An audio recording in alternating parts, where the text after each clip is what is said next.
সকাল সকাল উঠে আমি একটু আলু সেদ্ধ করে নিয়েছি, পেঁয়াজ গাজর ক্যাপসিকাম এসব কুচি করে নিয়েছি। তারপর একটা কড়াইয়ের মধ্যে 1 চামচ মতো তেল দিয়ে তার মধ্যে আমি সব সবজিগুলোকে দিয়ে দিয়েছি যেগুলো আমি কেটে রেখেছিলাম।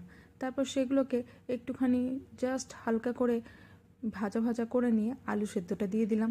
ব্যাস, তারপরে উপর থেকে দিয়ে দিলাম খানিকটা গোলমরিচ আর পরিমাণ মতো নুন। একটু নাড়াচাড়া করে নেওয়ার পর তারপর সাইডে বানিয়ে নিলাম একটা সস।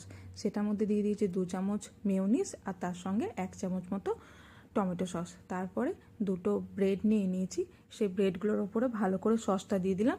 ওপর থেকে দিয়ে দিলাম এই আলুর পুরটা, তার উপরে দিয়ে দিলাম একটা করে আমুল চিজ স্লাইস। তারপরে অন্য আর একটা ব্রেড দিয়ে খুব ভালোভাবে এগুলোকে চেপে দিলাম। তারপরে একটা তাওয়ার মধ্যে বেশ খানিকটা বাটার ব্রাশ করে নিয়ে দুপিঠটা ভালো করে সেঁকে নিলাম। তৈরি হয়ে গেল চিজ পটেটো স্যান্ডউইচ।